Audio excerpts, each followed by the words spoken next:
অত্র এলাকার ঈদগাহ ময়দানের সভাপতি, সেক্রেটারি, কমিটিবৃন্দ এবং দিনদার, পরহেজগার, মুত্তাকিন, ইমানদার, কোরআন প্রেমিক, আল্লাহ প্রেমিক, দ্বীন ইসলামের নির্ভীক সৈনিকেরা, আমরা সর্বপ্রথম আল্লাহ সুবহানাহু ওয়া তাআলা সুবিশাল আরিশান দরবারে শুকর গুজার করছি, শুকর ও সুজুদ পেশ করছি যে আল্লাহ রাব্বুল আলামিন আমাদেরকে করুণা করে, দয়া করে, মায়া করে একটি মাস সিয়াম সাধনাকে পালন করার পর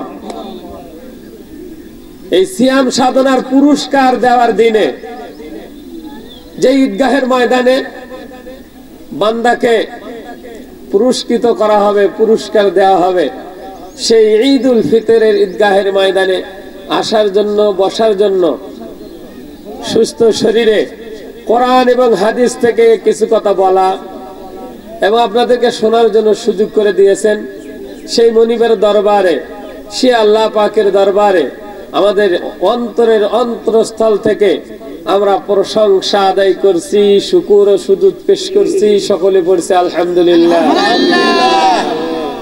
এই পুরস্কারের আলহামদুলিল্লাহ এত ছোট হওয়ার কথা? কি বলেন? অতএব আমরা জবান খুলে কাকে খুশি করার জন্য প্রশংসা আদায় করব? জোরে বলতে হবে বাবারা, আবার বলতে হবে। তো আল্লাহকে খুশি করার জন্য যারা আল্লাহ পাকের প্রশংসা আদায় করবে তাদের কি লাভ? সম্মানিত বাবাজিরা আমার, আল্লাহ রাব্বুল আলামিন তার পবিত্র কালামে হাকিমের মধ্যে, কালামে ফুরকানের মধ্যে, পবিত্র কোরআনুল কারীমের মধ্যে আজ থেকে 1500 বছর পূর্বে আমার হাবিবের মাধ্যমে তাম পৃথিবীর মানুষকে জানায় দিয়েছে, ও দুনিয়ার মানুষেরা, তোমরা যারা আল্লাহ সুবহানাহু ওয়া তাআলার শুকরিয়া পাওয়ার পর, নিয়ামত পাওয়ার পর যারা শুকর গুজার করবা, আল্লাহ রাব্বুল আলামিন তোমাদের জন্য নিয়ামত গুলো আস্তে আস্তে বাড়াইতেই থাকবে। বলেন আলহামদুলিল্লাহ। আল্লাহ বলেন, লা ইন শাকারতুম লাযীদান্নাকুম ওয়া লা ইন কাফারতুম ইন্না আযাবি লাশাদীদ।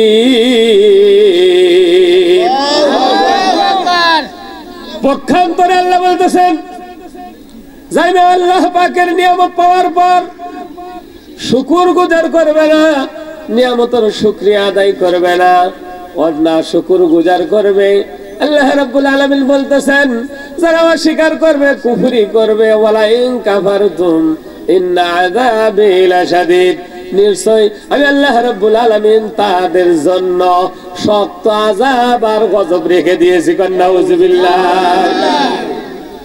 এইজন্য শুকরিয়া আদায় করব কার? আল্লাহ। একটু বলেন না কার? আল্লাহ। যত জোরে আমার আল্লাহ পাকের নাম বলবেন, জীবনে হাঁপানি রোগ হবে না। কার নাম? আল্লাহ। একটু জোরে সেরে থাকবে না? লিল্লাহে তাকবীর, নারে তাকবীর, আল্লাহু আকবার। কোরআন হাদিস যেখানে আমরা সেখানে, কোরআন হাদিস যেখানে আমরা সেখানে, আলেম ওলামা যেখানে আমরা সেখানে, সুদ ঘুষ যেখানে আমরা নাই সেখানে। আলহামদুলিল্লাহ, বোঝা গেছে যে আপনারা বোঝেন। তেজন্য শুকরিয়া আদায় করেছি কার? আল্লাহ। অসংখ্য দরুদ ও সালাম বর্ষিত হোক মানবতার কল্যাণের দূত, মুক্তির দিশারি, যাকে আল্লাহ রাব্বুল আলামিন অন্ধকার যুগে আলো স্বরূপ, পথ ভোলা মানুষের জন্য পথের দিশা স্বরূপ, পরিশেষে তাম পৃথিবীর মাখলুকাতের জন্য রহমত স্বরূপ, করুণা স্বরূপ, দয়া স্বরূপ প্রেরণ করেছিলেন। সেই রাসূলের শানে বিনয় অবনীত চিত্তে ছোট্ট একটি দরুদ আমরা সকলে পড়ছি, সাল্লাল্লাহু আলাইহি ওয়াসাল্লাম। জোরে বলেন সাল্লাল্লাহু আলাইহি ওয়াসাল্লাম। সম্মানিত উপস্থিতি, আজকে ঈদের দিন। কিসের দিন? এই ঈদের নাম কি জানো? এই ঈদের নাম কি? ঈদুল ফিতর। আচ্ছা, ঈদ মানে খুশি, ফিতর মানে কি আমরা জানি না? এই তো ভুলের মধ্যে আছি। সম্মানিত বাবাজিরা আমার, ঈদ উল ফিতর সম্পর্কে আজ থেকে 1500 বছর পূর্বে আমার দয়াল নবী, আমার হাবিবে কান্ডারি, উম্মতের কান্ডারি, হাউজে কাউসারের একমাত্র মালিক এই দয়াল নবী বলেছিল, ঈদ মানে খুশি। ফিতর শব্দের অর্থ হলো নতুন করে ফিরে পাওয়ার খুশি। নতুন করে ফিরে পাওয়ার খুশি। সবাই বলে কি ফিরে পেয়েছেন? আল্লাহ রাব্বুল আলামিন 144 ধারা জারি করেছিল। একটি মাস সুবে সাদেক থেকে শুরু করে সূর্য অস্ত পর্যন্ত কোনো পানাহার করা যাবে না। সূর্য অস্ত থেকে শুরু করে, উদয় থেকে শুরু করে সূর্য অস্ত পর্যন্ত কোনো গুনার কাজ করা যাবে না। হালাল স্ত্রীকেও স্পর্শ করা যাবে না। আছে কি নাই? একমাত্র আল্লাহ রাব্বুল আলামিন 44 ধারা 144 ধারা জারি করেছিল। ও দুনিয়ার মানুষেরা, তোমরা যদি আমার হুকুম অমান্য করো তাহলে তোমাদের জন্য আমি আল্লাহ রাব্বুল আলামিন জাহান্নাম রেখে দিয়েছি। নাউজুবিল্লাহ।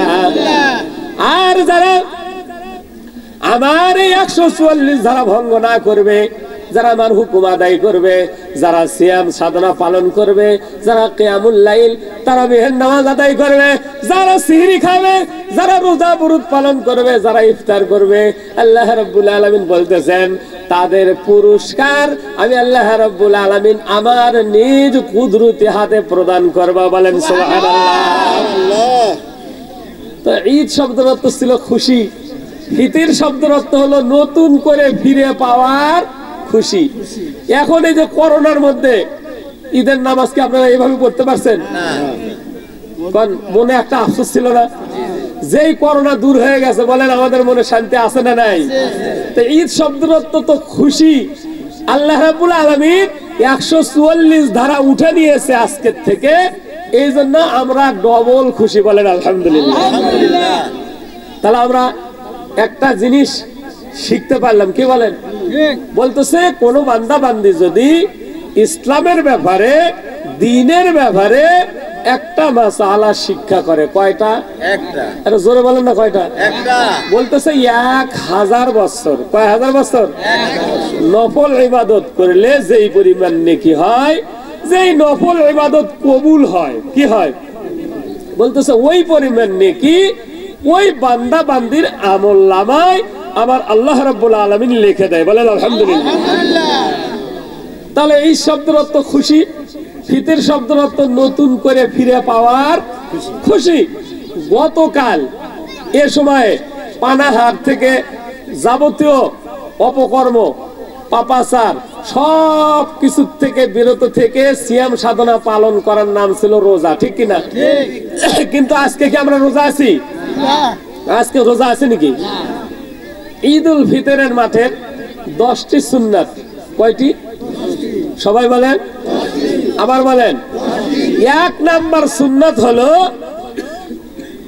ঈদ উল ফিতরের দিনে সর্বপ্রথম যেই কাজ করতে হবে, ভোরে ঘুম থেকে জাগতে হবে। বলেন সুবহানাল্লাহ।